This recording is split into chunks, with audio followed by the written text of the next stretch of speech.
Okay. I'm just going to dip out for a bit and get my notebook. Okay. Right. All right. Okay. I wanted to say that I'm absolutely privileged to have met Val, and when we did have our meeting, which was with another hat on, I have to say, I realised how Val's work and experience would fit so well with emergency nurses and emergency nursing and emergency care, really. Even in a short amount of time, Val was able to provide me with information about the impact of SARS is having clinicians today, even though the outbreak was in 2003. And I didn't want to be selfish and keep this info to myself. And the experience of hearing Val, I think is phenomenal. So that's why I invited her to come and speak to you this evening. I let Val go into the extensive CV that she has and international work. Yeah, that's very kind. Well, I could give you a bit of background about me now, or I could have saved it till later, but I'll give it to you now. So my background, I've worked in lots of different areas in my life. I originally started with a psychology degree and ended up working, when I had children, ended up working in something called the CHC, which you still have in Wales. We had ours taken away in 2000. And the beauty of the CHC, from my perspective, was that I was in a very privileged position because I was able to listen to what was being said by healthcare professionals. I was able to listen to what was being said by voluntary groups and by patients and carers and users of service.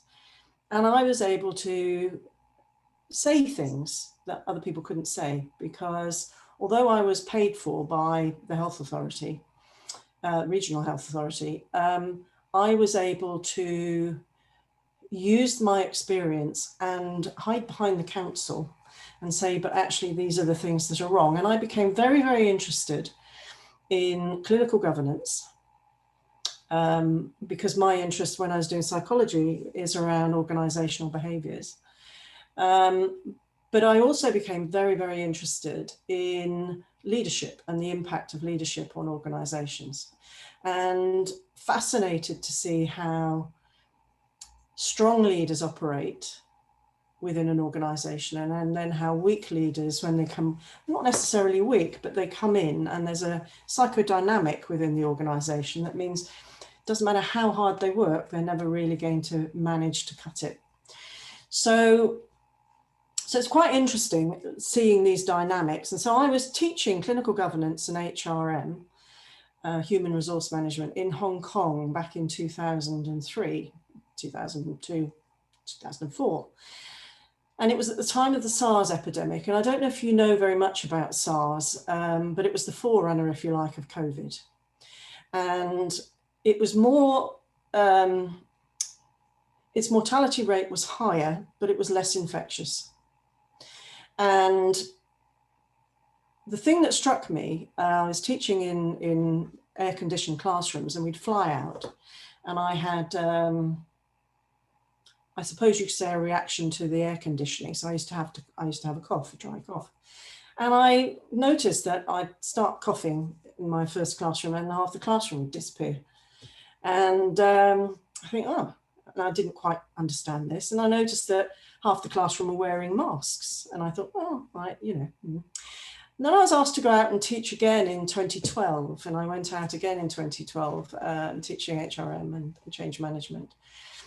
And particularly interesting was the fact that some nursing staff, because they were all nursing staff I was teaching at master's level, some nursing staff were still wearing masks. And that was in 2012. And I thought to myself, they really have been affected by the SARS epidemic. And then back in 2019, towards the end of 2019, my little radar was going, and I thought, it's very interesting that you can see now some new variant of SARS that seems to be happening in Wuhan. And I'd noticed this, and in December they were declaring six cases. And I thought, ooh. And then by February, we were aware that we had some problems and that this was going to be an epidemic. And I remember talking to an organisation called the HPMA, which is the sort of HR for the NHS, if you like. It's Association of HR and OD Managers. And I said to them, I accept that, the workshops that we were going to put on for resilience skills and various other things, I accept that they're going to go now. Yes, absolutely. However, we've got a bigger problem on our hands, which will be that for the first time ever, nursing staff and medical staff are going to witness some horrendous things, and they're going to witness colleagues and friends dying of the disease. And there was silence on the end of the phone, and I sort of cited some data, and from that I was asked to put together a presentation. So the presentation you'll see today is really built from my initial engagement with HPMA, and I've put in some more recent data because we've now got some data from COVID, which is quite useful. And of course, we've now got long COVID, which is coming in and starting to queer the mix. So that's kind of where I'm coming from. So I've been a lecturer, I've worked in the NHS, observing how things work. And I've also done quite a lot of service improvement and building and developing senior teams, and been a policy manager and influencing healthcare. So I'm quite ancient now. So I've got quite an understanding, I think, of the way that things work. And my cynicism in me thinks we are going to have an awful lot of noise about, supporting staff and making sure they're looked after and supporting their mental health. And then when things start to get back to normal, in inverted commas, money won't be there, possibly. And so part of my sort of reason for having these discussions is to raise awareness so that we can put pressure on those who hold the budget strings to say, look, you need to protect some money because we need to protect the well-being of staff. So that's kind of my background, really, and the reason why I'm here tonight. And I hope that you get something out of it that is useful to you and of interest. Does anybody want to say anything at this point? It would be really useful if you could sort of go around and introduce yourselves and also what you're hoping to get out of today, out of this evening. Shall we start with Susie, because I can see you.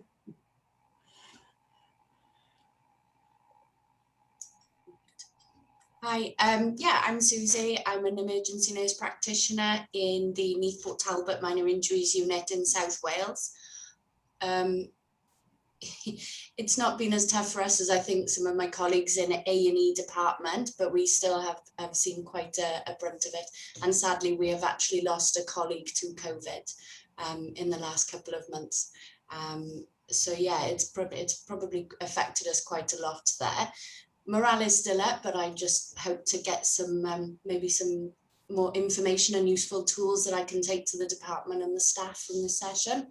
And for myself as well going forward. Brilliant, brilliant. Okay, that's quite useful. And I'm sad to hear that you lost a member of staff, but unfortunately, I don't think it's too simple. I think everybody has or knows somebody that lost somebody to it, don't we? So it is what it is, but we've just got to get through it and coming out the other end, isn't it? Hopefully.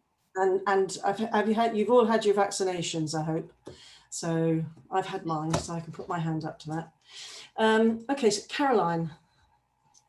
Hi, my name is Caroline Ferry. I am a clinical facilitator in the emergency department in Letterkenny in County Donegal in Ireland. Okay.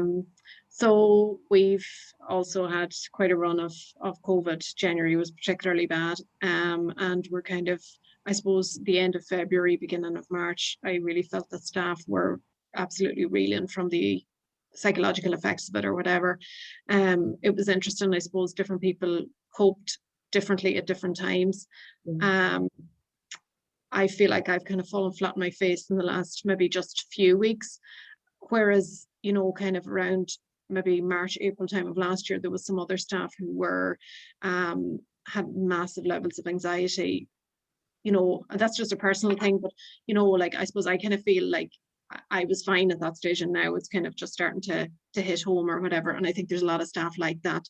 So it was interesting because different people had it at different times. And the funny thing is that, you know, I suppose people that were suffering with anxiety back in March, April, May time, they kind of came around then and they came all right, and they were able to recognize then in other staff, you know, it's be a small enough department, and there's a very good kind of team dynamics with the staff work really, really well together, and they really look out for each other and that. So there's been a lot of support between each other, you know. But I suppose going forward, you're always concerned. I think staff are getting very tired, physically very tired now as well. So yeah, so I think we've got some interesting things on that I think you'll find quite interesting to take forward. And if you want any of the papers, I've put hyperlinks for most of the papers. Some of the papers I haven't put hyperlinks, but if there's a study that you want or a paper that you're interested in, then just let me know and I can always forward it to you so you can have a look. One of the papers that you probably would like to read, I suspect, is the Wuhan study that we'll refer to, called Kang. And he looked specifically at what sort of resources they were trying to offer within the hospital in Wuhan. And this was going back to last February, March, when they were experiencing a peak. The extent of the peak we will never know because that sort of information hasn't really come out. But they were doing research into how can we best support all workers and which workers need that support in the hospital. So it's interesting to see what their research said. So I will, rather than wait for you to ask for that, I will send it to Judith and she can circulate it around and put it up for people to get access to. But that's really interesting insight, that people are experiencing anxiety and exhaustion at different points. Really, yeah. Okay, Ruth. I think you're still on. Yeah. Hi. I'm Ruth, and Ruth Buckley, and I was involved with emergency care for probably over 35 years in the NHS. Then did some time in the Middle East, and where we experienced the MERS. Obviously, not to the extent that obviously we've had over here, but we did live through that with medical nursing staff dying with the Middle Eastern respiratory syndrome. Then I moved to Singapore, was in Singapore for a while, and as you say, really nothing really has gone away there, because when I worked as senior nurse manager in the university hospital, and they've got systems still in place from the SARS, you know, even in the emergency department, you know, they have 3 people and everybody who comes in, that practice has stayed as regards checking temperatures. You know, within the first few days of your orientation, all staff were fit tested. So it was interesting with that. And then I came back about 5 years ago, and since then I did some work in the hospitals, just helping, supporting staff with turnaround stuff. And then I've been a coach for the last 3 years, but the last year, obviously, like most people, we lost a family member, but I've been generally supporting people, matrons and senior nurses via Zoom, going through this horrendous frontline and the distress, and especially in the early days of March, April, where they were really just thinking they were going to die. This was like, you know, when there was no PPE. So I for the last 12 months, I've been doing some remote sort of general support with staff. And now I'm doing some work with Australian nurses who have got all the preparations, but because of the decisions they made in Australia, clearly haven't been hit to the same extent. So that's what I've been involved with. I think it's very interesting to note that Australia is not that far from Singapore, Taiwan and Hong Kong. Yeah. And I think there's an awful lot of crossover of staff and ideas. Yeah. I'm not surprised. I think that Australia's cope with it in a different way to us. Let's be honest, they cope with it in a different way. They have. But yeah, that's fascinating. Fascinating. And we'll come on to why coaching is potentially very important, I think, going forward. Okay, so Emma. Hi. Hi. Hello. Hello. I'm Emma. I'm practice educator in the ED department for Aneurin and Bevan. So that's Newport, South Wales. Yep. We've had a bit of a double whammy during COVID because we've opened a new hospital in November. Wow. So on the back of the second wave, we've had to gear up and open a big new hospital, a critical care centre. So at the beginning of COVID, when it broke, not only did I have an education role, but I was clinical as well as supervising, leading, managing. So I was very much on the forefront, working all the hours with everyone else. Teamwork was really good. Staff struggled to, as much as they were dedicated and very professional, the staff struggled with the volume of changes. So for example, the PPE and the infection control measures, what you started doing first thing in the morning, by the end of the shift at 7 o'clock, handing over to the night staff, we'd have to stay on to share all the changes because it would, one day it changed 3 times in like 10 hours. From an equipment point of view, we never really had any problems with PPE and equipment and things like that. We had lots of, we were one of the early sites in Wales to peak. The Gwent especially were one of the first to peak. Lots of critical care admissions, lots of ITU admissions, lots of horror stories. We had a couple of our regular agency nurses end up on intensive care. One of them was the sickest, Cindy. She was on the BBC the other day. Thankfully, she recovered, but she'd worked with us a long time before she went to the agency. So the night staff and some of her good friends in the department were still there. So, and supporting her partner because she lived with a partner, a girlfriend. So they were looking after her as well. So so there was a couple of touch and go moments, but she did pull through it, bless her, and she actually did her first shift back in work last week. So yeah, so we it was hard, very, very hard at the beginning. But everyone, you know, pulled their socks up, dug deep and got on with it. Lots of highs and lows along the way.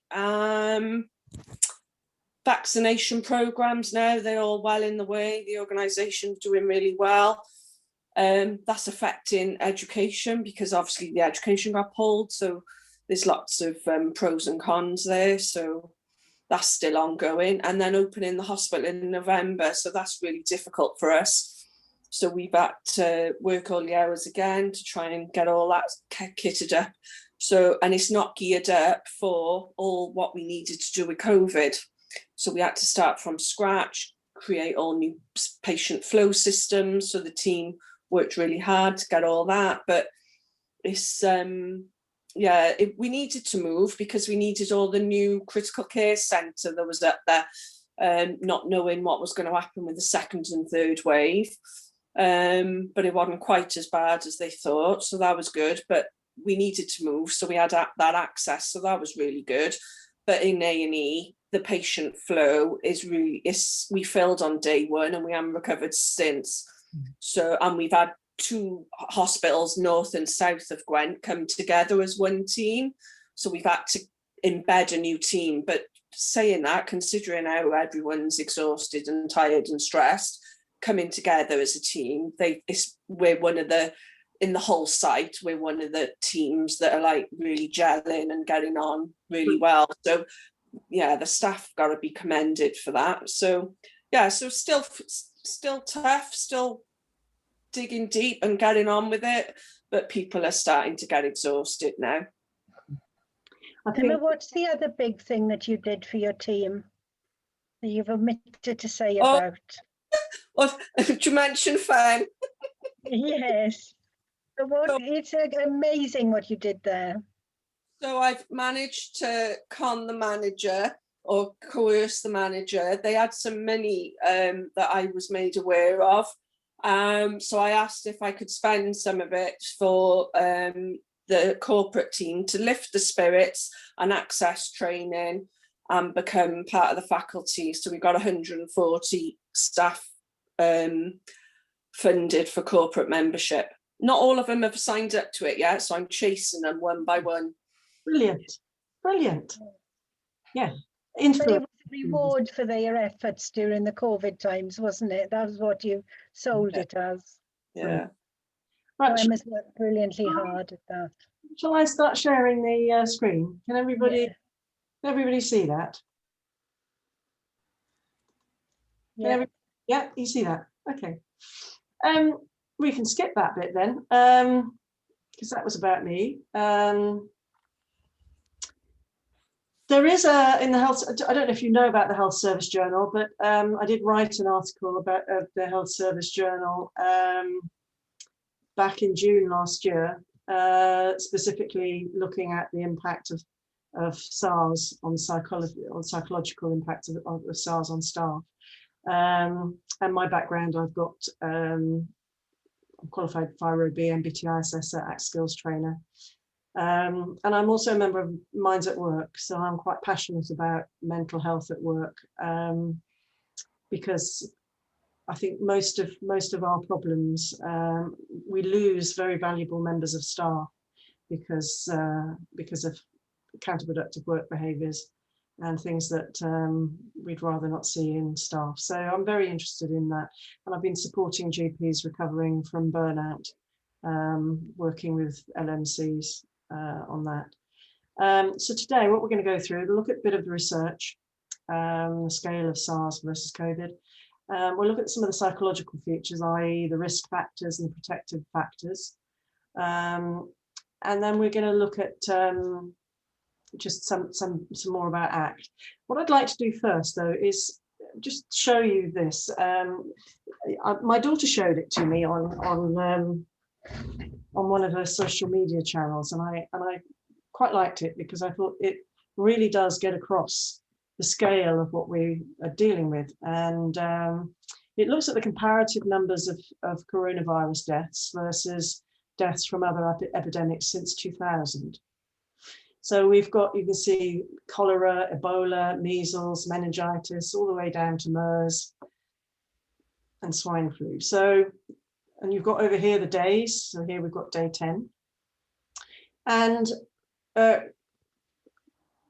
you like, COVID is going to be shown in an orange color, and there'll be a red arrow. And so you can see how it progresses, because you can always notice where the red arrow is. So I'll just play this through, and we can see how rapidly deaths mount up. It's day 25, day 30, day 50. And then by day 100, you can see that the deaths from COVID-19 dwarf all other epidemics that have happened this century. And if we look at SARS, where we started talking about SARS, minuscule number of deaths by comparison with COVID. And so when we're looking at the COVID, or rather the SARS data, we're going to be looking at SARS data predominantly from Taiwan, Hong Kong, because they were the centers that were mainly hit. Canada did have research happening, and we'll be citing some of their research. They tended not to have such an overwhelming wave, if you like. They tended to have much fewer patients in Canada at the time. But the important thing, I think, to note is that this creates unfamiliarity in our lives. It creates high levels of uncertainty in our lives, as we've all experienced.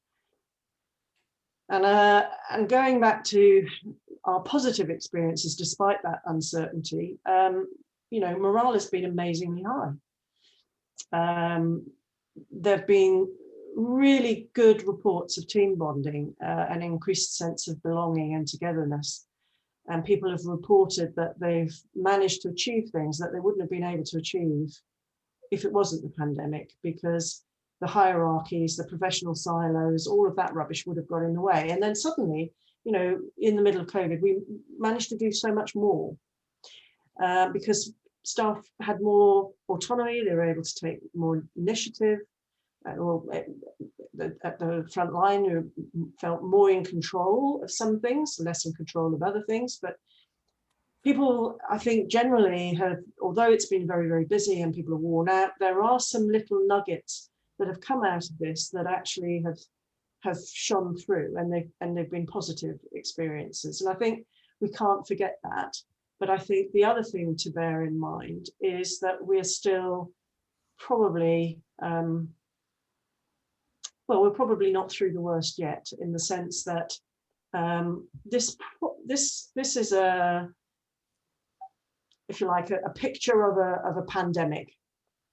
I've chosen this one. She had two others, and she called it the trajectory of pandemics, just the different trajectories that we might have. And I've chosen this one because, you know, this more or less, I mean, the dates are slightly out, but this more or less charts where we've been with our pandemic, you know, with the latest wave being very, very high compared to last March. And the interesting thing here is that, you know, it sort of bubbles along. It bubbles along. And she suggested, she's epidemiologist at the University of Minnesota, that, you know, you need to have at least 60 to 70% of the population immune or vaccinated to the virus before it will start to calm down.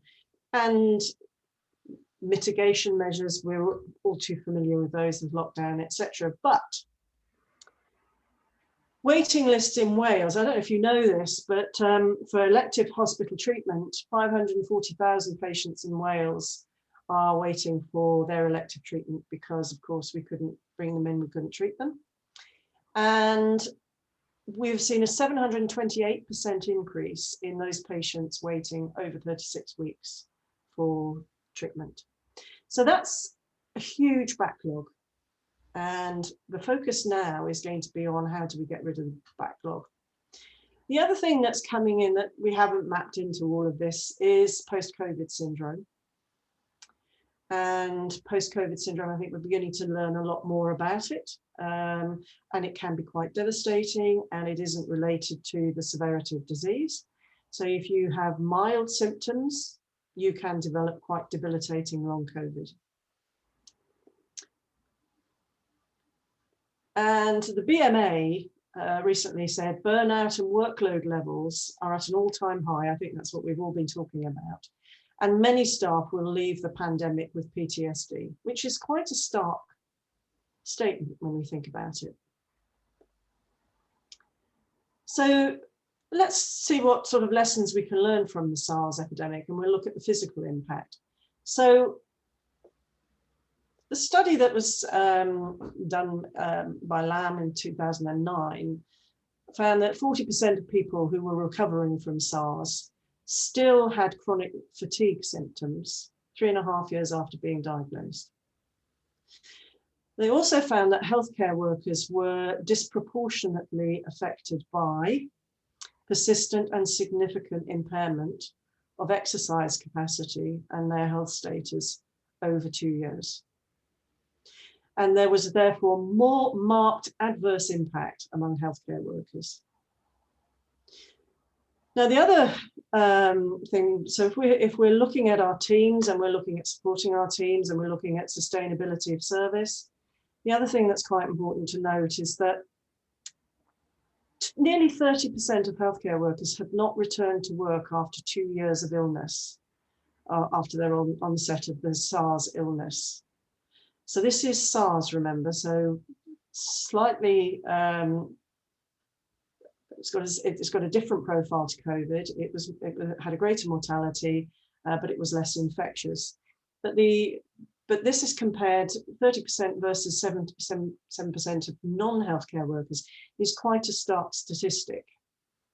And it suggests that from a healthcare perspective, we go back to what we've got to deliver on, and we look at the rest of this pandemic, this is quite sobering stuff, really. And when we're looking at supporting staff, what are we going to be supporting staff with? Yes, there are going to be significant psychological issues, and we're going to talk more about those. But I thought before we talk about those, let's not forget that there are also physical symptoms, if you like. We're now calling it we're now calling it post-COVID syndrome, effectively.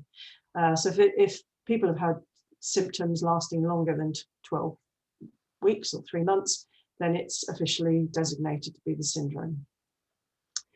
So let's look at the psychological side. So again, I said we're going to look at Taiwanese picture, and we're going to look at Hong Kong and Canada here. So with Canada, we didn't have a great high level of disease in the community or swamping the hospitals. And the level of psychological stress there was relatively low, in the sense it was around 30 to 35%.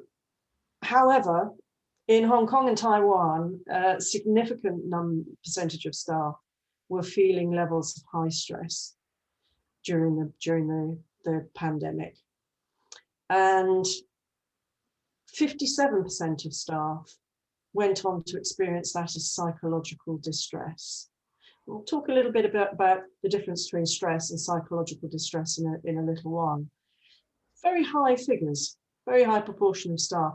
And I think this is very germane now, because as you've been talking to me and explaining where you're at, we're starting to experience feelings of exhaustion. We're starting to experience feelings of anxiety or difficulty, and we're experiencing them at different times.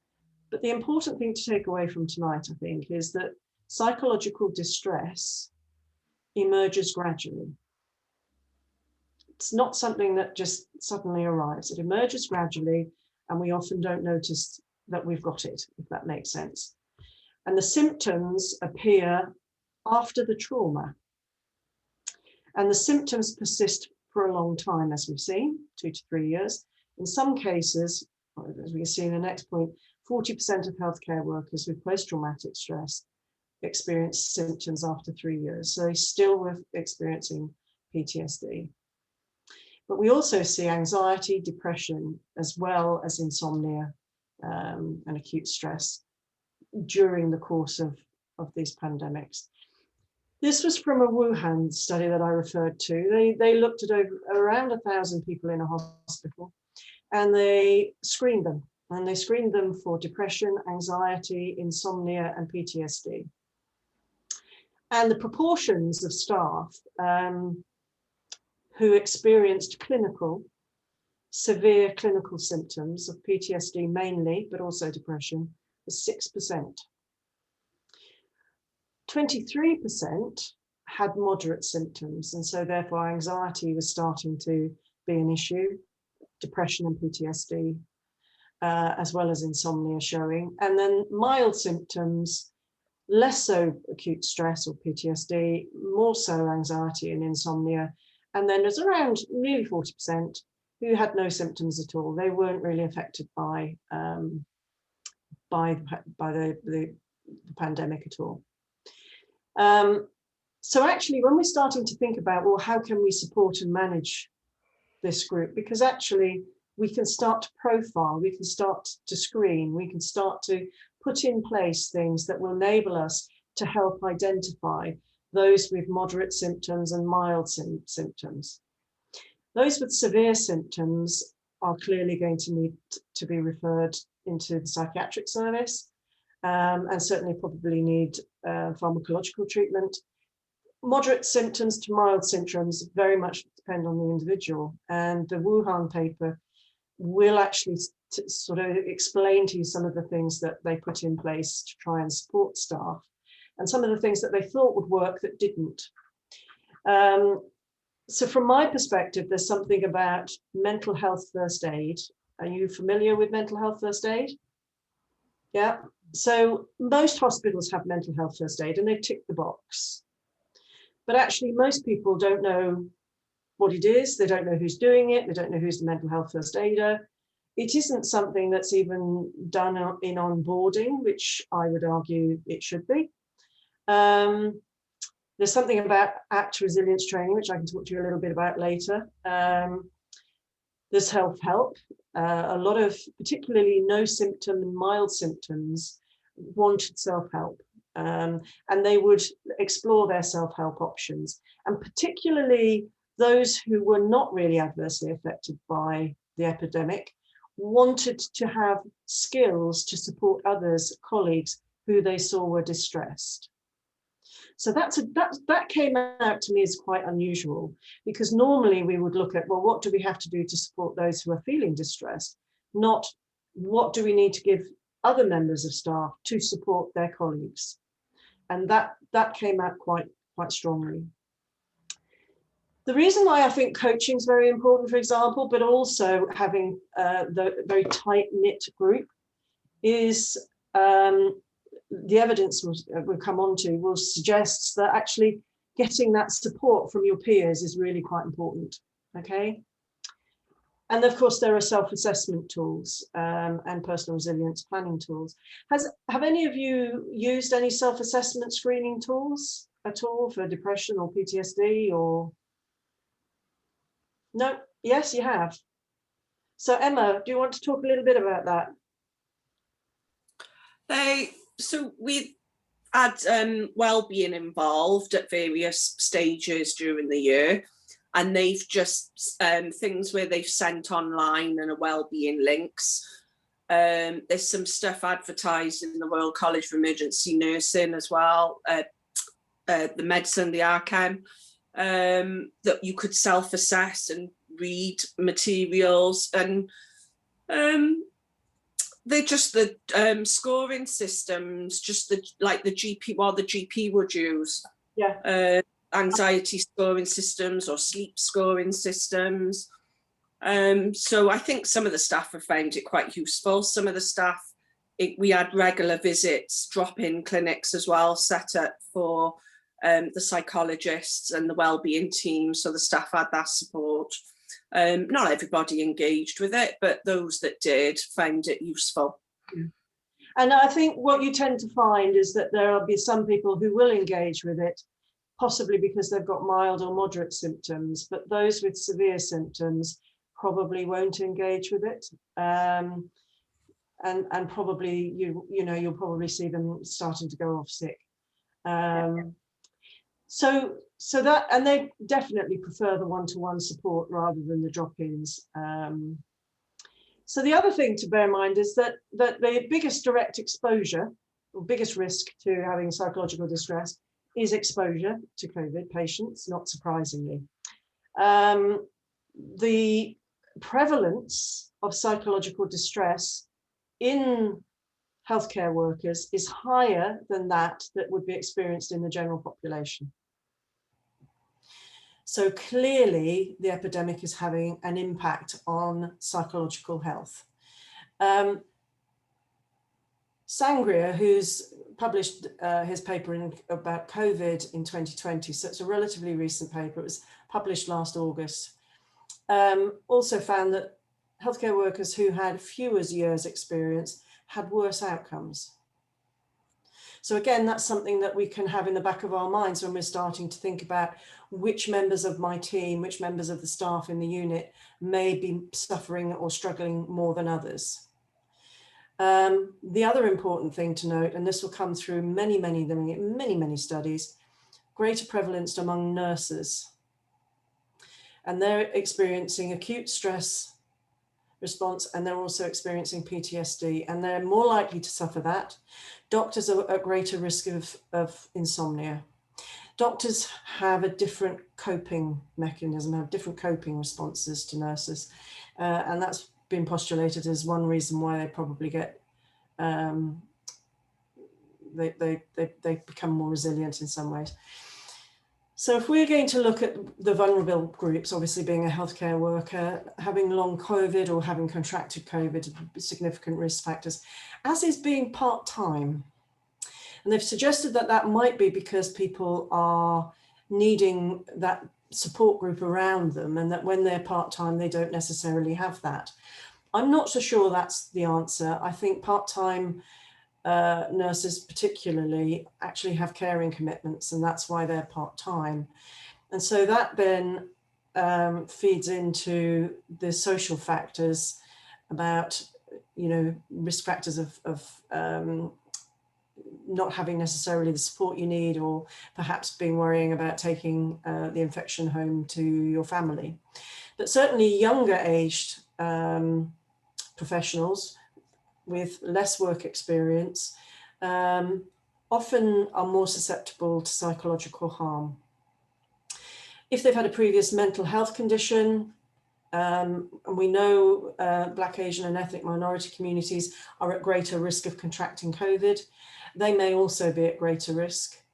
But also if your job has been affected, and we're going to come on to that in a minute. So your ability to do your job is affected. And I remember when I was talking to Judith, she said the one thing that struck at her mind is that COVID particularly has put in barriers to your normal practice, the normal way that you would engage with a patient, the normal way that you would engage with patients' families, the normal way you might, you know, get on and do and tackle a problem. But you've now got these if you like, infection control measures in place and new protocols, which are actually starting to change the way that you would engage with patients. And I think that's worth reflecting on. But this was Schechter. This again is COVID. This is from New York last year, came out again in the summer. And as we can see, that acute stress disorder was far more prevalent in nursing staff, as was depression and as was anxiety. So the factors that appeared to drive it, as we saw, is fear of becoming ill, the quarantine. Now the job stress and redeployment. Now redeployment's interesting because it's about being redeployed into an area where you don't feel confident, where you may not have used your skills for a while. So those clinical staff that may have gone from a relatively quiet backwater in their practice to actually being on the front line in the ICU or in ED for any reason. Even nurses who've been in the community who may have been brought into the acute wards may actually start to feel that, you know, that they are incredibly stressed by this redeployment. Certainly that's the feedback that I've been hearing. The negative reactions of the public are there because in Hong Kong and in Taiwan, particularly, nursing and clinical staff and doctors found that they were being stigmatized because they were caring for SARS patients. I don't think we've had the same reaction in the UK, thank goodness. But nevertheless, that has driven some, if you like, psychological harm in the SARS cohorts. From the COVID perspective, unprecedented disease progression, I think, has been one of the things that has really impacted staff and has left them feeling a sense of helplessness in some cases, but also there's a huge toll in terms of emotional labor. So it's not just the long working hours that actually is the issue. It's the emotional labor that goes along with caring for the COVID patient. And as we know, long hours increase the risk of burnout as well as the stress reaction. And this again goes back to Schechter. And this is interesting for two reasons. One is it very, very clearly points out the risk to family and the risk to family and friends and the fear of contagion as being a significant source of psychological distress.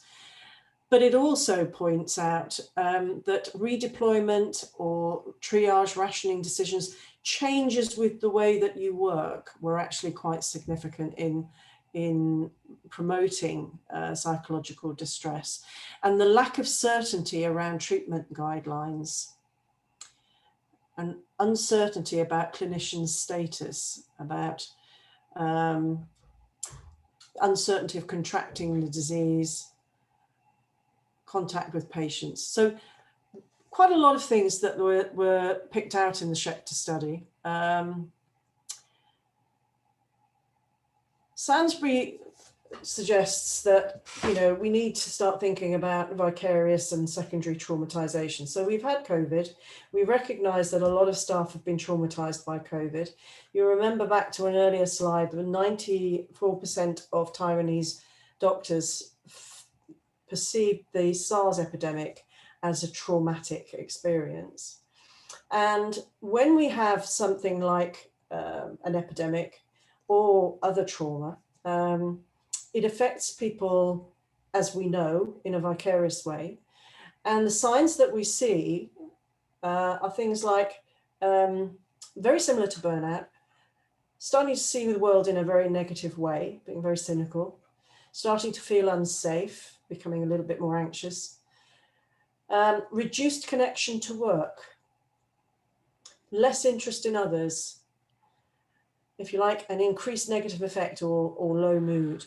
And what we're seeing there is coping strategies that these are suggestive of are pushing away from the things that are hurting me, pushing away from. So when we indulge in negative coping behaviors, we're going away from the source of what we want to avoid. So we have denial, we have regression, we have projection. We will indulge in behaviors that don't necessarily help us. We act out, and we start to see behavioral patterns change with these maladaptive behaviors. So we see the irritation, the anxiety, the withdrawal, but we'll also see the overeating.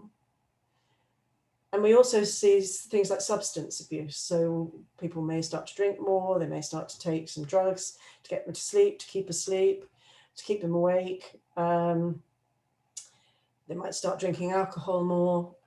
So we start to see these behavior patterns change. More importantly, we start to see this loss of professional relationships.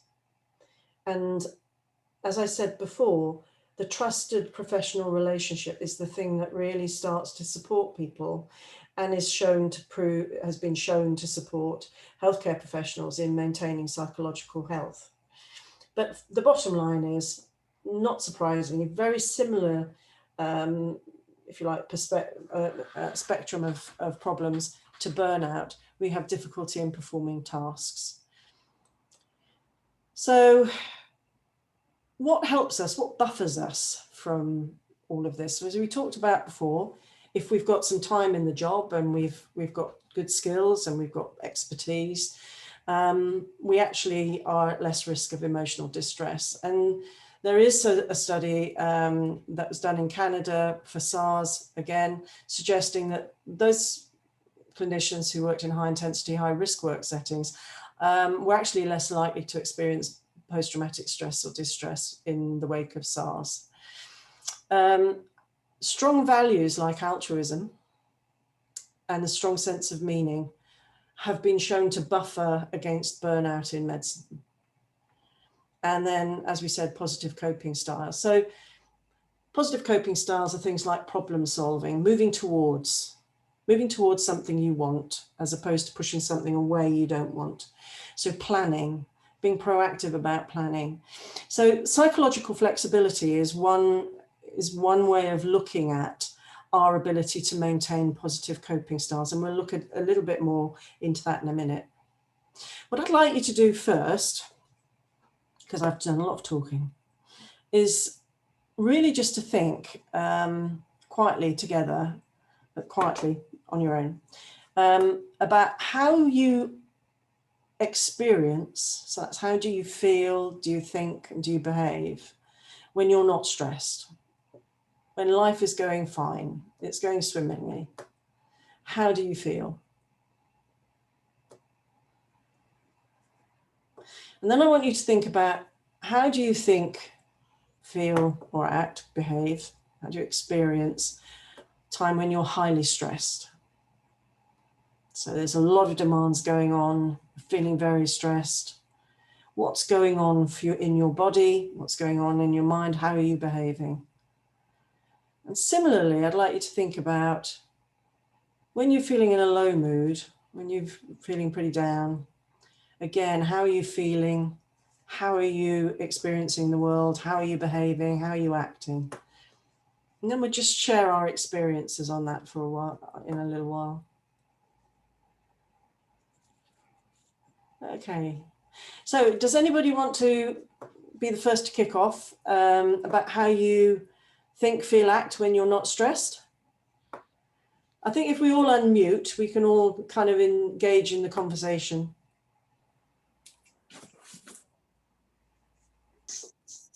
So has anybody, so when you're not stressed, for example, is your breathing, for example, fast, slow, shallow, deep? Are you relaxed? Are your shoulders relaxed? Shoulders hunched? Are you thinking nice thoughts, calm thoughts, no thoughts? Yeah, I would say all of those. Yeah.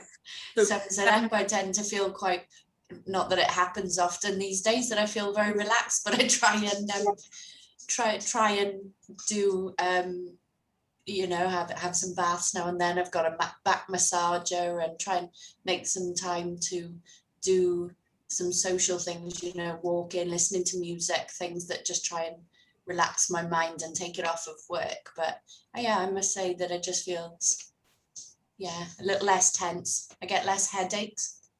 I suffer with headaches when I get stressed. Yeah. So I know that, yeah, breathing is slower. I'm probably more happier and less cranky, my husband would say. Yeah.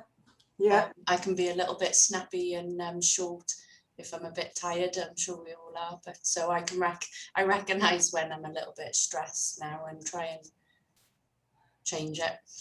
Okay.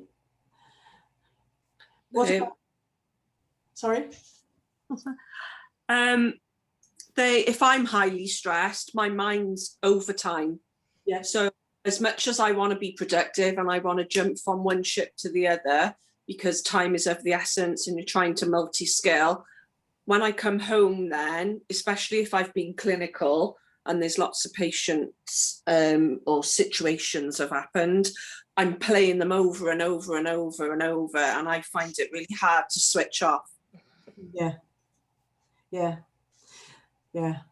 Do you find also you get a bit of tunnel vision when you're busy in the thick of it, and I'm doing this and I'm not really seeing that because I'm doing this?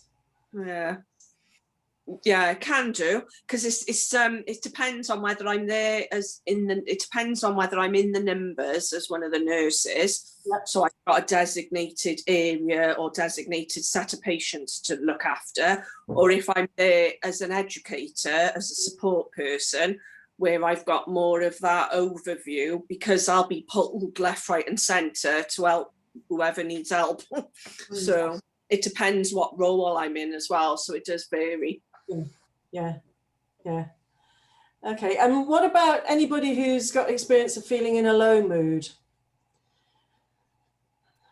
So I used to suffer with anxiety and depression. I still do, more so through COVID. I find that I have a little skin picking disorder.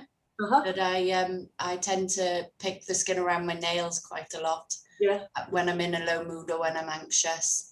So it's an act. I know that it's a habit. Yeah. It's difficult to say how you feel when you're in a low mood, I suppose. I'm always happy, even when I'm feeling a bit stressed and anxious inside. I'm always a positive person. Yeah. And in work, I think it's important to be like that around your colleagues, even when you're feeling the pressure yourself. So even when I'm feeling it a little bit in work, I'm always quite positive. But I can tell myself, because I either ramble a lot in work and I pick my skin. Feels awful admitting that. When I'm in a low mood, I eat chocolate. Oh yeah. Oh yeah, and also eat. Yeah. That's standard. Yes.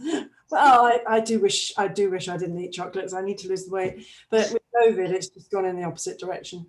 But there we go.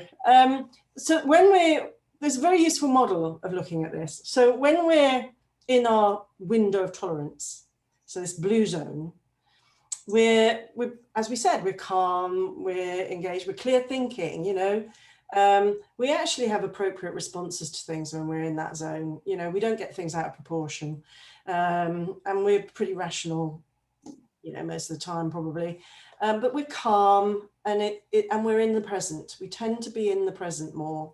So I suspect when you're walking, you know, you're more in tune with noticing what's going on around you with the trees or the fields or wherever, because you're engaged in an activity that isn't distracting you, isn't taking you elsewhere, unless we're ruminating and we're not switching off and we're thinking about something else, in which case we're probably not in our tone of our window of tolerance. We might be in a different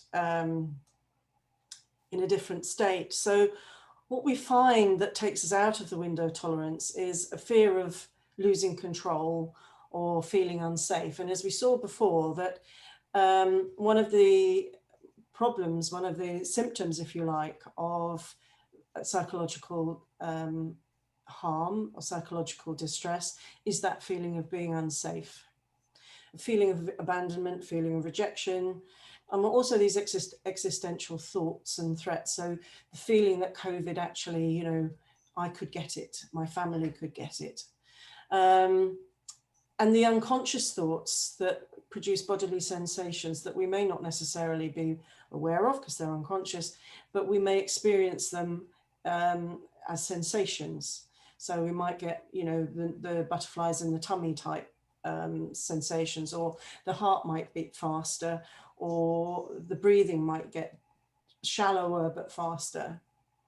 And this particular model suggests that when we're not in balance, we're not in our zone, after a trauma, we will actually become hyper aroused as well as hypo aroused. But in hyper arousal, high emotional reactivity, so getting irritable, difficulty concentrating, hypervigilance, so that's certainly a sign of PTSD, panic attacks, intrusive imagery, obsessive behavior, maybe picking our nails is a bit like that, I suppose. But what we're doing is we are hyper aroused, okay? It's the fight or flight. And the hypoarousal is the freeze, where we've got low energy, we're lethargic, our emotions, we're feeling a bit numb to the world, our emotions are lacking, we're zoning out, we're disassociating. Effectively what we're doing is we are starting to show signs and symptoms of burnout, we're starting to show signs and symptoms of depression, for example. And this is an interesting model to have in our minds when we're thinking, well, whereabouts are we in terms of our arousal level? Because actually having insight into our arousal level is part and parcel of developing a resilience. And in order to try and get our sort of behaviors back, or to try and get us into the blue zone again, the behaviors that help us stay there are the things like mindfulness and being present. Have many of you done much mindfulness or any mindfulness? Yes, no? Yeah, I have. Yeah, I've done it. So how do you feel? How do you find that? I go through, sorry, Emma. No, so I used it. I had 4 years ago, I burnt out over some different things in work. And I had mindfulness app on my phone. Mm-hmm. And I also went for a psychotherapist, private, and she used similar things as well, the positive, the negative, and channeling your thoughts and things. And at first I was a bit like, is this really going to make a difference? But it does. Yeah, it does make a massive difference. Yeah, we'll look at some of the evidence in a minute, but you're absolutely. Anybody else? Yeah, I've used mindfulness as well, but I go through phases of using it maybe for a week or two, and then it falls by the wayside. I completely forget about it until I really, really need it again. And then, you know, I think if I kind of kept it going more often, it would be better. Yeah, I think that's absolutely true. I think with there's a real difficulty in actually identifying time, because it's very easy not to prioritize it. And there's something about So I worked with a colleague who used to sit down for at least half an hour a day, if not an hour, to be mindful. And I wish I had the time to do that. But yeah, and actually where I find mindfulness is I get snippets of mindfulness. So I might be talking to somebody and actually I will start to feel more mindful, because when I'm talking to somebody I become more aware. And I think once you've done some practice, I think then you can start to sort of dip into it and dip out of it actually throughout the day. And when feeling very stressed, so the other thing I'm very interested in is MBTI. And my daughter is an I, she's an introvert. So when she re-energizes from inside, as it were. She's not going to energize from outside. And she had to go to this lab meeting for 2 hours. And I rang her up I needed to talk to her about something. I said, where are you? It's echoing. She said, well, we've had a 2-hour lab meeting, so I'm sitting in the loo, just recharging. But yeah, minutes, 5 minutes. Yeah. So there is some benefit in actually finding, ways of actually just getting that little bit of time. It doesn't have to be a big chunk. It just needs to be a little bit. And so grounding exercises, self-soothing, calming techniques, breathing.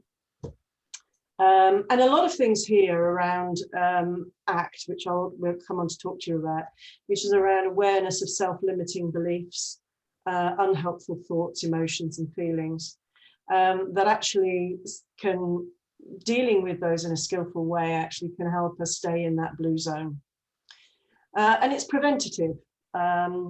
So that's the good thing. So what I wanted to talk to you about in terms of ACT is the resilience skills, because I do think that it's something that potentially you can possibly get into the hospitals, and it's relatively accessible, because the thing with mindfulness courses, they tend to be quite long. And the other thing that's been shown to be helpful for resilience is CBT. And the way I look at this is that actually, if you become aware of unhelpful thoughts and sensations while you're mindful, while you're becoming more aware, the CBT bit of ACT actually helps do something with them. And basically, ACT is based on therapy. So it's got a huge data behind it to support its use in not just leadership, but also in employee resilience, but also in depression in the clinical setting and PTSD in the clinical setting. But basically it does two things. It enables us to develop psychological flexibility, talk a bit more about that in a minute, and a sense of meaning in work. So this is a definition I quite like. It's psychological flexibility, the capacity to contact the present moment, while also being aware of your thoughts and emotions.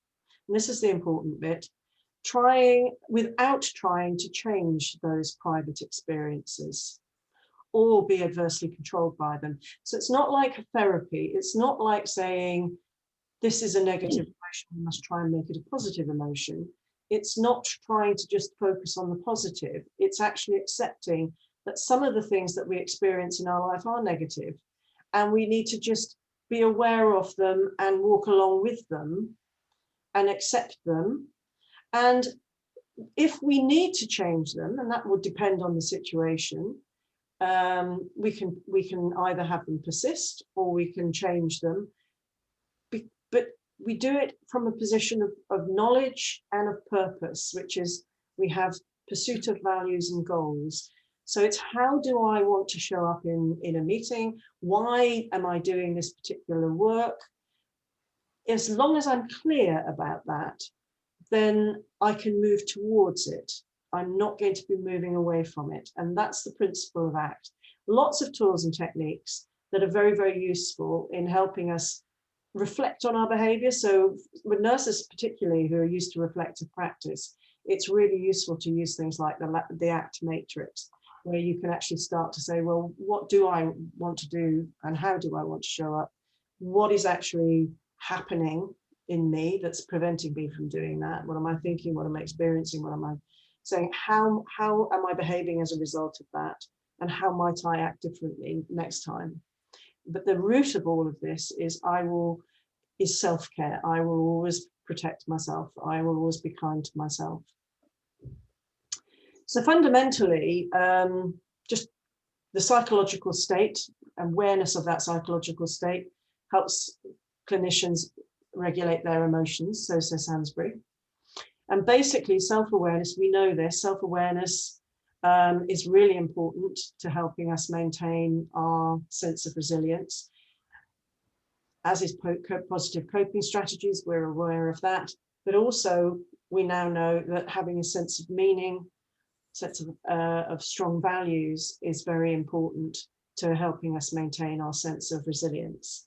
And so this is the psychological flexibility triangle. I usually show it in either a very complicated hexagon or in different sort of Greek temple model, but I like this one because it basically says that ideally the top of this is being present. If we're present, if we're in awareness, we can notice how we're showing up, how we're behaving, what our body is doing, how our sensations are rising to the surface, because we know that the bodily sensations and our self-talk, our thoughts, and our emotions, feelings are all intertwined. And sometimes we don't notice our thoughts. We'll notice our bodily sensations, or we might notice our emotions. We might, oh, I've just been bursting into tears. I wonder why that is. Sometimes we might notice thoughts, and we might notice our thoughts and be aware of certain thoughts that keep cropping up that are very unhelpful to us. So noticing the present moment and noticing the self as the context. So the context of the self is myself as I am now in this context. Myself within me, the bits that are swirling around within me, the weather, the internal weather system, if you like, within me are my thoughts and my emotions and my feelings and my sensations. And how are they showing up within the context of now? When we start to notice our thoughts, so we do our meditation practice, and I don't know, Emma, if you find this, but inevitably when you're doing meditation or mindfulness, the thoughts will carry on. They're like a constant river running through your mind. And as they constantly flow through your mind, most of the time you're not really aware of them. They just float through, and you probably couldn't remember most of them if you were asked. But there are some that stay with you, and often the ones that stay with us are the ones that probably we would least likely want to stay with us. And part of that is because our survival instinct is really to fit in with the rest of the tribe. Our brains are sort of geared to noticing the things that are probably more negative than positive. And so our thoughts tend to be unhelpful and tend to be negative. And what ACT does is it suggests, well, we can be open to those, meaning we're not going to judge them. We are going to just accept what surfaces, the thoughts we have. But with some thoughts, we can diffuse them. We can start to decouple us. So ACT suggests that language is the way that we formulate our knowledge of our environment and our reality, and that by taking language and reframing it, by taking our thoughts and rethinking them, we can decouple from them, because we tend to see our thoughts as being us, if that makes sense, and we are not our thoughts. But it also has a third point to the triangle, which says we need to do what matters. So this is about moving towards something that matters to us. And often we don't know what matters to us because we haven't taken time to really think about what matters to us. And so with ACT, we tend to do a lot of values work. And values in ACT are, why are we doing this? So I might do this because actually it's about, I want to care for, I want to care for others, and I want to make sure that, you know, I can deliver the best care I can. Or it might be I want to be assertive and make sure that my voice is heard. So we have a why behind our behaviours, which means that we can commit to action and do what matters. So that's kind of a brief walk through. I've put some links down here to Hoffman. It's a very useful link. It will give you a very quick overview of psychological flexibility that you'll be able to read and take away. And then finally, I thought we'd just have an exercise before we go and look at the evidence. So I don't know if you've all got pieces of paper in front of you. But for those who haven't, you're going to just have to kind of sort of think it. But what I'd like you to do, and this is an exercise in diffusion, what I'd like you to do now is sort of relax and be aware of how you're feeling at the moment. So we'll do a little bit of mindfulness just to start for a minute. So we're going to sit, our feet on the floor, breathe in, slowly breathe out.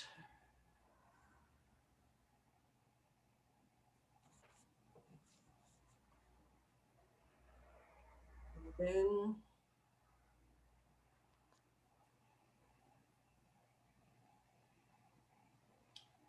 And out. And notice how you're sitting, what's supporting you, the chair or the bed.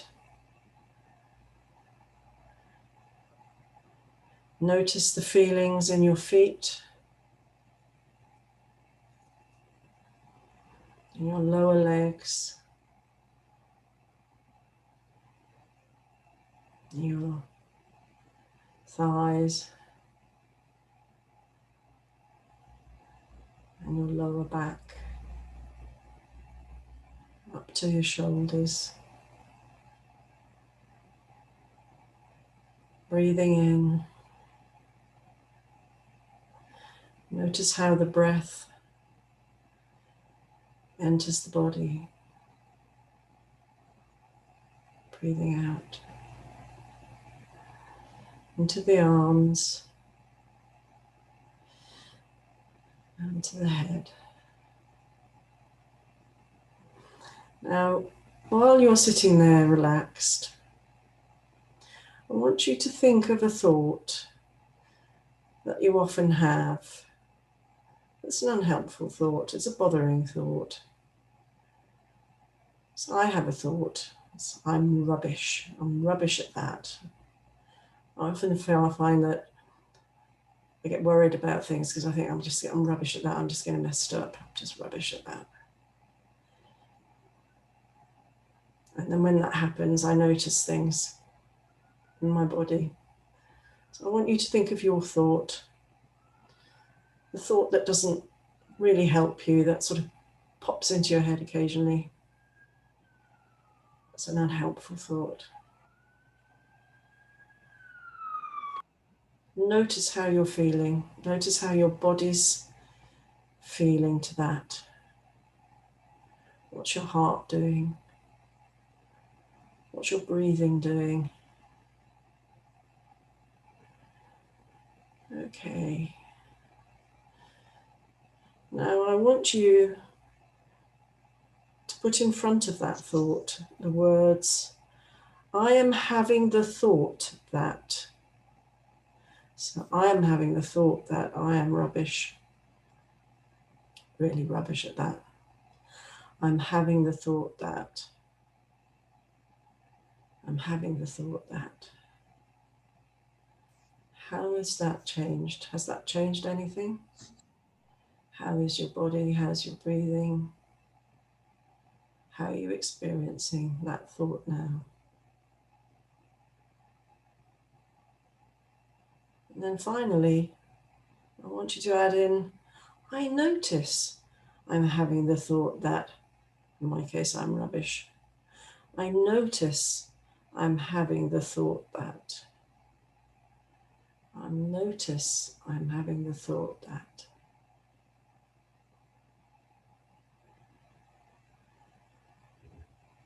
Okay. Okay, so if you want to take a deep breath, come back.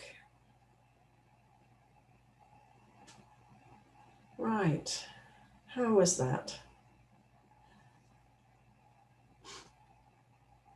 What did you notice?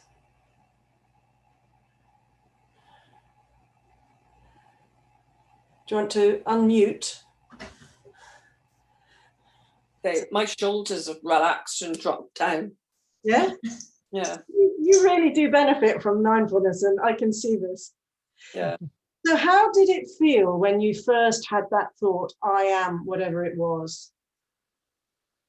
How did your body feel? Or were you still just very relaxed because you've done your mindfulness really well?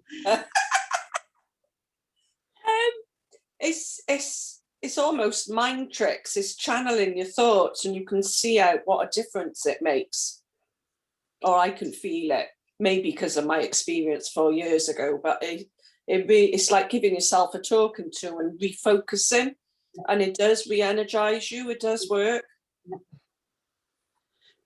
So for me, I noticed that my heart, I got very hot, and I noticed that my heart was beating a bit faster, and I was tense. Mm. And then as I started to put in the other words, I am having the thought that, for me, I felt that my heat went down, my hot flush went away, and I just felt, you know, a little bit calmer, a little bit more relaxed. And then by the time I noticed I'm having the thought, I was kind of, yeah, I'm okay now. Yeah, I feel fine. Is that something that sort of echoes with other people? Yeah, definitely. Yeah. I kind of felt like once you said, you know, I'm having the thought, that you kind of clicked in your own head. Sure, it's only a thought. Yeah. You know, it's only the thought. Yeah, exactly. Yeah, and then when you say then, you know, I noticed that I'm having the thought, immediately you were thinking, all right, so this is trying to get me to notice that I've had the thought that really this isn't a problem, you know, or whatever. Yeah. So can you see now how mindfulness and ACT can work together, the CBT aspects and the mindfulness can work together in a way where you don't have to do it in an intensive way. You don't have to say, right, I've got to find myself a space now to do this. You could go away for a couple of minutes and just do a simple exercise and go, right, okay, that's fine, I've grounded now, and then back to work. Yeah. So, I tend to do that in the bathroom at night before bed. I do some yoga stretches. So I do some yoga stretches and a bit of quiet time just to think, but only for about 10 minutes before I get into bed. That's exactly it. And what we know, so let's get onto the evidence, because I know you guys are very evidence-based. So I told you there's a large evidence base with ACT, and there's a large evidence base because it comes from therapy, okay? And a therapeutic course is very different from a skills training, obviously. But there are the techniques that City University, for example, have put into this 8-hour course, as it were, for skills training. And they took their course and they tested it. And they tested it over 3 sessions. I think they did 3 sessions, 2-hour sessions actually, with Northumberland, the Northumberland Partnership Trust, I mean, Hospital and Community Services. And they screened everybody with the GHQ-12, which just gives an overview of the psychological health of the population of participants. And they measured at 1 month after the course and at 3 months after the course.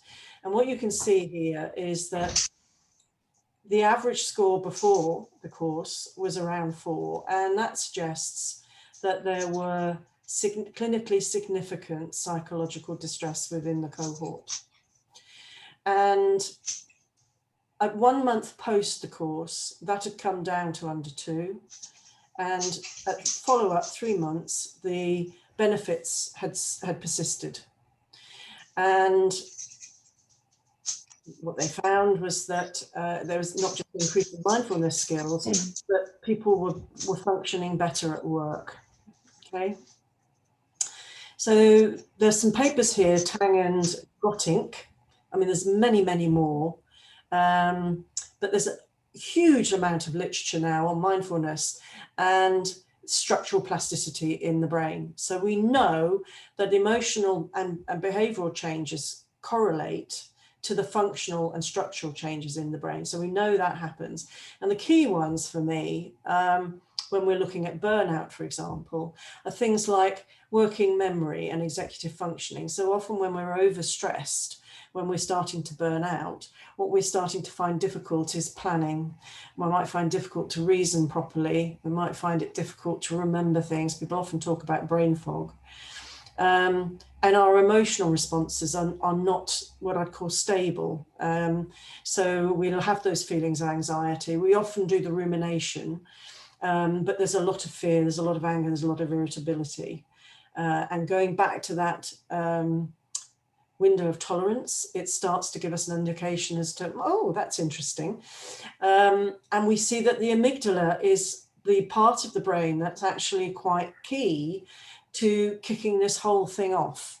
So not only do we see the amygdala become larger when we're stressed and when we've gone through prolonged and chronic stress, but after mindfulness, we start to see it reduce in size and we start to see reduced activity. But more importantly, the hippocampus increases in volume, as does areas of the prefrontal cortex. So actually what we're starting to see when we're actively engaged in mindfulness, and this, you know, obviously when you have the, as my colleague does, you know, the half an hour every day, he must have, you know, fantastic hippocampal health. But even if you have, you know, half an hour or 5 hours over a week, you're still going to make a significant difference to your own health. And it's not well, it's based in physiological changes. So it will last, and it becomes a habit, and it becomes a skill, and it becomes a skill that takes you forward and enables you to maintain if you like, greater equilibrium when things are falling apart around you. So before we leave that, I just want to show you that model. Are you familiar with the stress continuum? This is quite a useful way of looking at how we progress to distress. So stress is experienced as psychological pressure fundamentally, and we've all got different levels that we can tolerate of stress. And one of the things I do with GPs is look at their MBTI, and we use the MBTI to see what stresses them within their working environment, and then what they can do on a personal level to build a personal, if you like, resilience plan. So not just the ACT skills, but actually also thinking about, well, how do I work? Where do I work? And why does that cause me stress? So for example, one GP who had a very strong F preference, so that's a preference for making decisions about people, having very strong values. She was also an E, so she likes to have the social contact. Was finding she was getting very, very stressed in her new role as a locum. And part of that was because she began to realize that the relationships that she had with the people in the practice that she was locuming with were quite poor. They were poor quality relationships. So she actually started to feel psychological distress because that aspect stressed her. Whereas for another GP, for example, who was an I, he was quite happy to be an I, he was very happy to work on his own, he was a T. His stress actually came in with the sort of interpersonal issues within the practice and the constant interruptions during his day. He found that particularly stressful. So individuals respond to stress in different ways. We've got different stressors and we've got different levels of tolerance. And stress initially can be very, very helpful. As we know, you know, pressure can stimulate us into action. And we can do some really good work. Healthy tension you know, we're probably performing at our best. But when our sense of control is lost, our mental control is lost, then it becomes strain and it starts to impair our performance. So that's when we start to find that we are not as capable at doing certain things as we had been. We might become forgetful. We might, you know, become more irritable. As we've seen, our relationships with people may deteriorate. And strain leads to stress, which leads to poor physical health, and distress. If stress continues, it becomes distress, and that leads to negative psychological symptoms. So this, for me, is a very interesting way of starting to test, you know, are things starting to get out of balance for me? And what might I be able to do to try and get things back into balance and take myself back around the stress curve? In other words, how can I start to increase my mental control over this situation? And that's where I think things like the ACT really help, because it's the mindfulness plus the bits of CBT. Mindfulness helps. And there are other self-soothing or reframing. And I've talked to Judith a lot about NLP and the role of NLP in supporting people go back through this curve. So there are lots of ways of approaching this. They kind of come from a very similar psychological background, as it were, but they're delivered in different ways. But the fundamental basis of most of this work is so that you can reassess, you've got choice, you can step back, you can re-engage and get a perspective on what's actually going on for your life at the moment. And I think this is why, given where we're at, one of the things we cannot forget and we come back to, and I think this is why we're going to have to be aware and keep talking about it, is that psychological distress emerges gradually. It appears after trauma. Symptoms persist for a long time. And it's not a small proportion of the workforce affected. It's actually quite a significant proportion of the workforce. And there is a culture within the NHS, which is, you know, we mustn't get sick, we must soldier on. Because we don't get sick, because we do the caring for the sick. And I think it's very difficult, I think, to have some honest conversations because people perhaps don't want to see that. They don't want to feel that they're weak in some way, which is why I think it's important to think about how can we start to profile? How can we start to put different things in place? Bearing in mind, these are our risk factors that we need to be aware of. So that's really what I sort of put together for you. I hope that's given you some interesting thoughts about where we are and where we need to go. And if there's any resources that you want more of, just let me know. Val, that was really insightful. And I don't know whether you picked up, but I sent you last night that there's now a paper, it's in the Nursing Times, which about ICU nurses collectively going and saying that they burnt out. Yes, I thought that was interesting. And for ICU nurses to do that, they've really reached that end point. And also it came out of the Royal Free, didn't it? And I think the Royal Free was one of the first to start taking the COVID-19 patients when it first broke, wasn't it? They certainly were the ones who were taking the Ebola patients, I know, because of their infection control stuff there. And I think different health economies have been able to deal with it differently. So in Oxfordshire, for example, we've got 3 hospitals in Oxford, in Headington. And basically we had hot and cold sites. So the Churchill, which is normally the cold site, became really the site for everything else. And the John, which is the hot site, became the hospital for COVID, really. And so in some ways, I think Oxfordshire were very lucky. But in places like the Royal Free, where you don't have that luxury, I think it's been very, very tough. And my worry is that people are getting through it at the moment and will carry on getting through it until we've got through more or less all of it. And then suddenly something's going to hit them. And then that's when they're just, it's a bit like the migraine, isn't it? You sort of work through the stress and then you get to the end of the stressful period and then you go home on a Saturday or you start your holiday and you end up with a migraine. You think, oh, that's great. But that's what we do, isn't it? The adrenaline keeps us going. And then once the emergency's over, we kind of relax. And it's that relaxation period that's the most vulnerable period for us. And that's what's worrying me at the moment. And that's why I'm wanting to, put this out to people and encourage you guys to talk to people to say we must have the funding in place, because the bottom line for me is this is people's careers, this is people's livelihoods, this is people's families.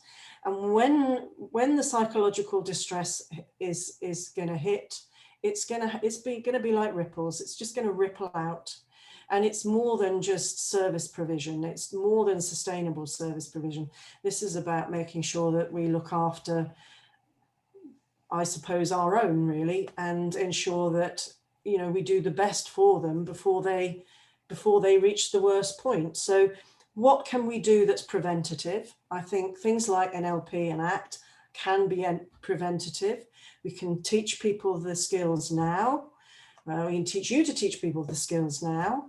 So that actually what we end up with is more of a cohort of people who understand how to do it, how they can navigate their own psychological flexibility, but also have the skills to help others.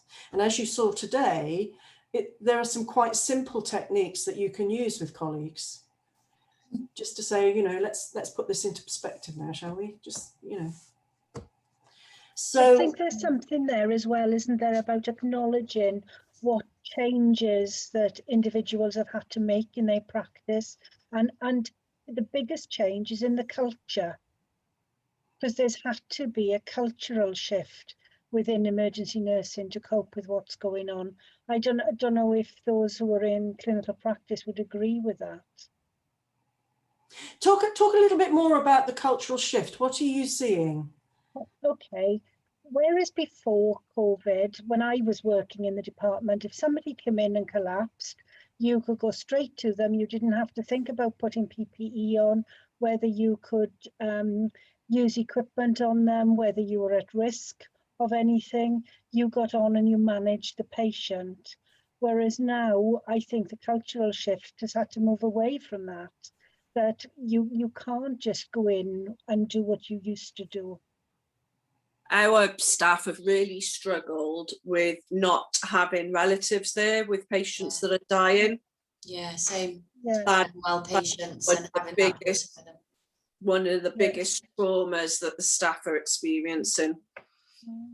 And another cultural shift would be having to speak to relatives on the phone, because that has always been, you try not to give any information out.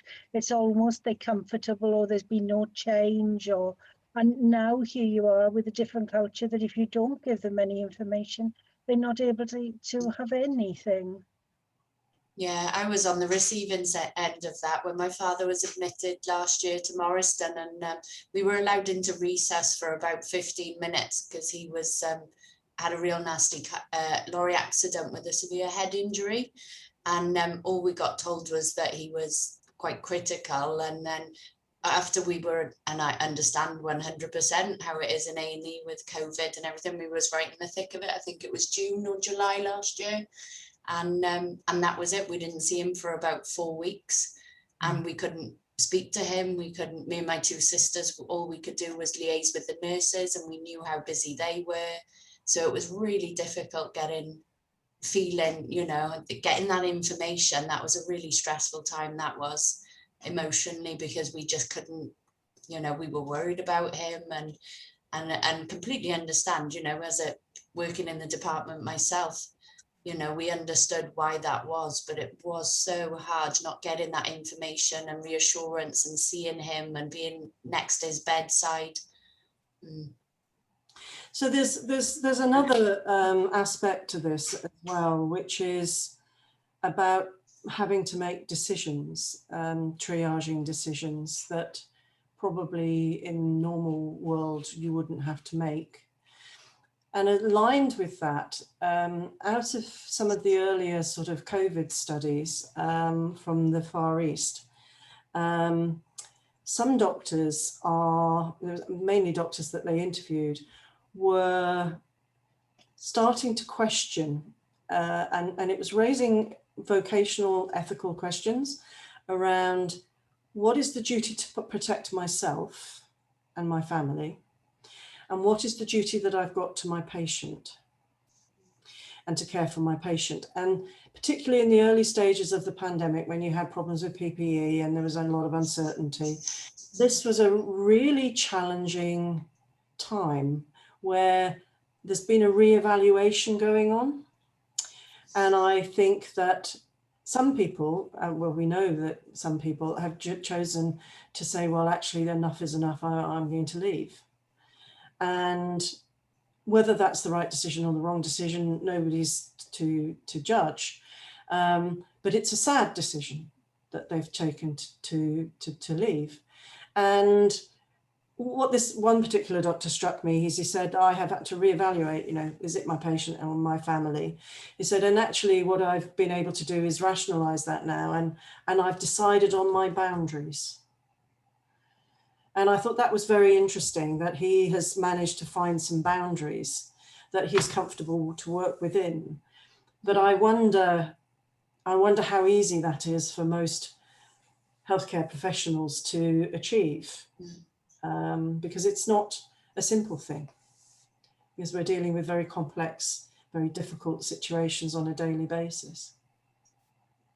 But there is I think in some ways, though, it's actually kind of brought things back to the basics again. And yes, some of the decision making has been very, very difficult, but it had got to the stage where nobody was allowed to die pre-COVID.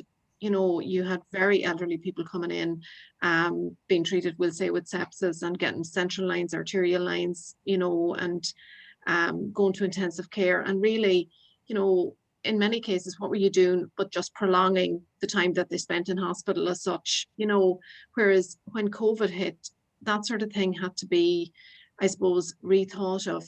And actually, in some cases, those patients were actually able to die in dignity, okay, albeit maybe not with their families or whatever, but they actually didn't have to endure so much invasive treatment and everything, when the outcome was always going to be the same.